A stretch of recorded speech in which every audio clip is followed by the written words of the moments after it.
चैत्र नवरात्रि के दौरान कन्या पूजन का विशेष महत्व है। कन्याओं के पूजने के दौरान किन गलतियों को करने से आपको बचना चाहिए, इसके बारे में आज हम आपको अपने लेख में जानकारी देंगे।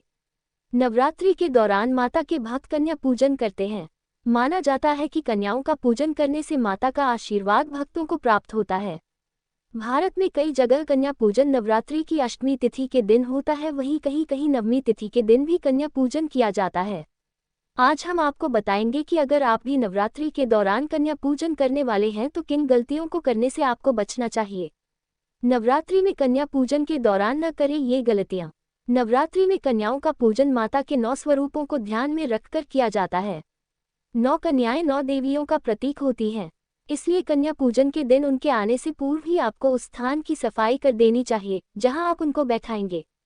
अगर आप कन्या के बैठने के स्थान को साफ नहीं करते तो आपकी ये भूल माता को अप्रसन्न कर सकती है।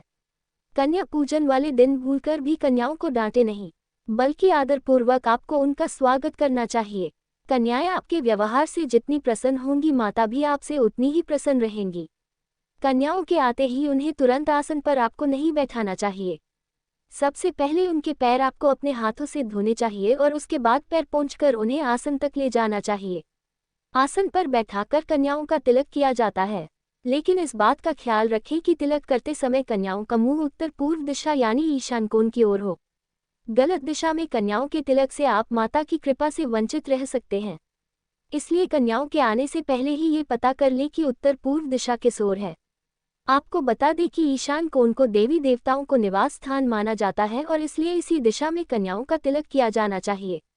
अगर आप कन्या के साथ एक बालक को पूजा में नहीं बुलाते तो आपकी पूजा अधूरी रह सकती है। इसलिए पूजा में 9 कन्याओं के साथ एक बालक को भी आप अवश्य बुलाएं। बालक को भैरव का रूप माना जाता है। भोजन के बाद अगर आप सामर्थ्य के अनुसार कन्याओं को दक्षिणा नहीं देते तो कन्या पूजा अधूरी रह जाती है। इसलिए कन्या पूजा के बाद आपको अपनी सामर्थ्य के अनुसार दक्षिणा भी कन्याओं के हाथ में अवश्य रखनी चाहिए। कन्या पूजन में कन्याओं के पैर छूकर आशीर्वाद लिया जाता है, इसलिए ख्याल रखें कि कोई कन्या आपके पैर न छुए। कन्या पूजा के दिन आपको ऊपर दी गई बातों को ख्याल में रखना चाहिए। अगर आप पूरे विधि विधान से पूजा करते हैं तो आपको माता की कृपा अवश्य प्राप्त होती है।